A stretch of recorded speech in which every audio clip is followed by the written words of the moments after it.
Thanks for clicking! The Canadian Real Estate Association, the CREA, has released Canada's real estate data for the month of July, showing a market that is continuing to slow down.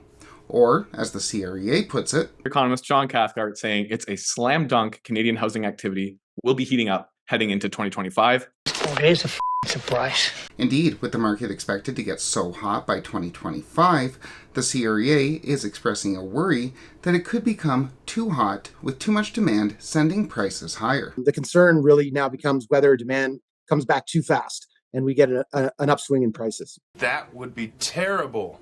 Yet, the CREA's projection that 2025 will be a slam dunk stands in stark contrast to that which we've been hearing from the Bank of Canada, which is no longer as worried that rate cuts will lead to a reignition of real estate prices, at least in the short term. So what I want to do today is go over Canada's real estate data for July, take a look at the CREA's outlook for 2025. As we'll see, they appear to have given up on 2024, and then discuss some implications. As we'll see today, the CREA is depending on multiple and persistent rate cuts coming from the Bank of Canada in its projections, which will be largely dependent on Canada's inflation data set to be released next week. We'll obviously have an update out on that data on this channel. Click like and subscribe if you want to get those updates, but for now, let's get into July's data.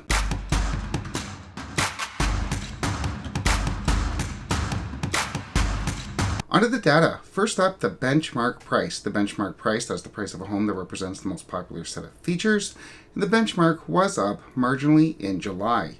The benchmark in June was sitting at $717,600, and that bumped up to $718,700 in July. So the benchmark is up about $1,000 since last month, but down about $30,000 since this point in time last year, back when the CREA gave us its expert forecast. I think prices will continue to tick higher or at least not fall.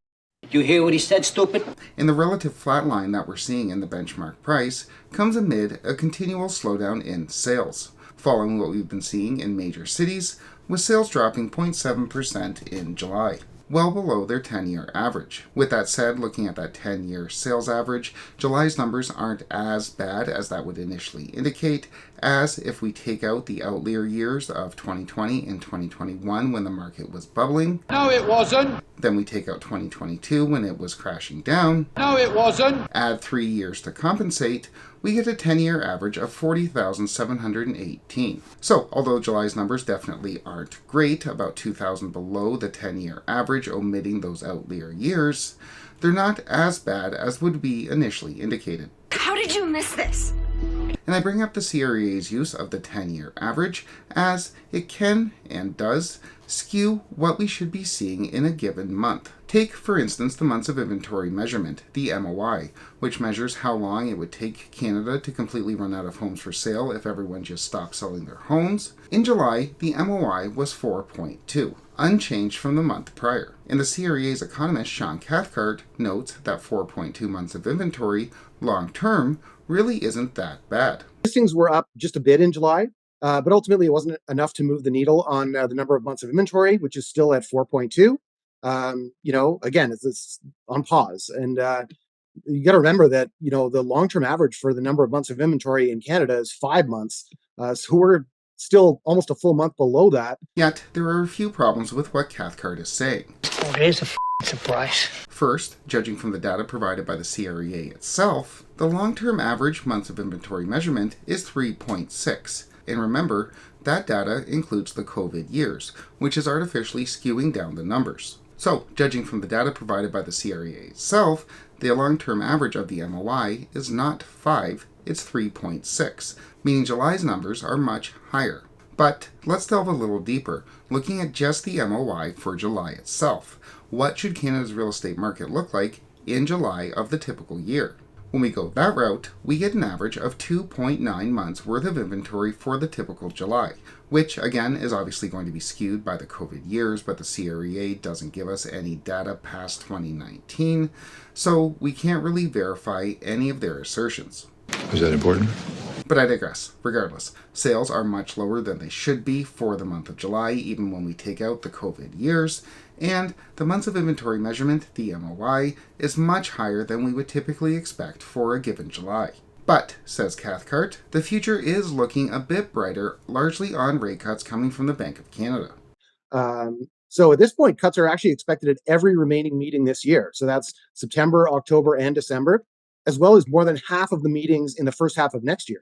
More than half of the meetings in the first half of next year. Why would they put it like that?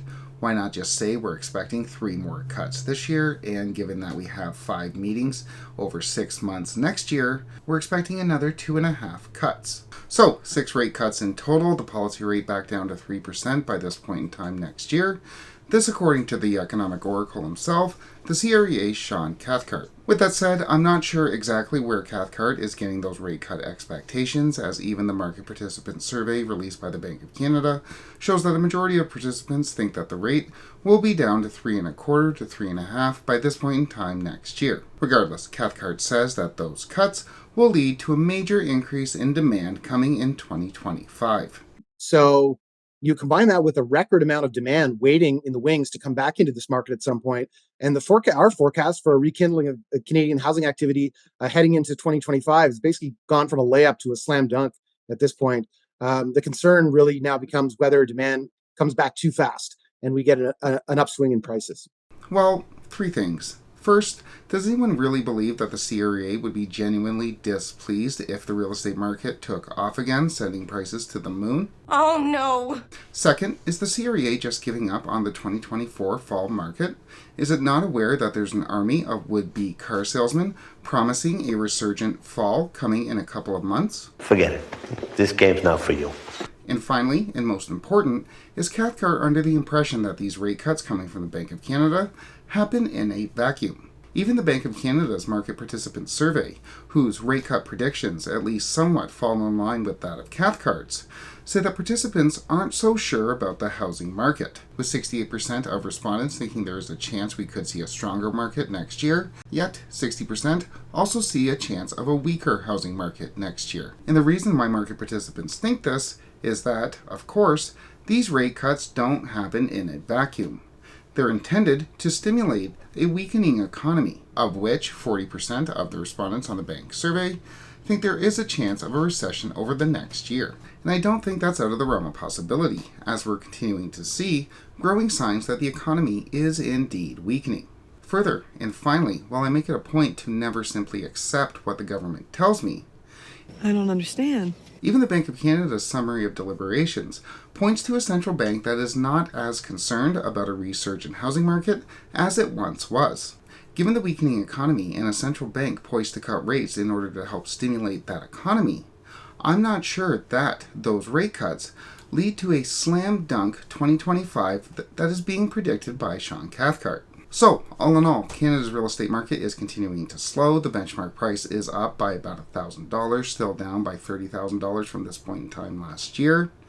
Sales are continuing to weaken, well below the 10-year average, but the CREA is predicting a banner year next year. Until my last day. With all of that said, as I've tried to stress in this video, the CREA has indeed been wrong before. Sad though that may be. As such, as we've talked about so many times on this channel, if you are looking to get into the market, don't try to time it. If you see a house, you like the house, it's within the budget, consider buying it. If it's not, then don't. It was terrible advice. We will get a better idea of where the Bank of Canada is going to be heading, with these further rate cuts being almost guaranteed by the CREA come the inflation data next week, and we'll obviously have an update out on that data on this channel. Click like and subscribe if you want to get those updates, but for now, thanks so much for watching.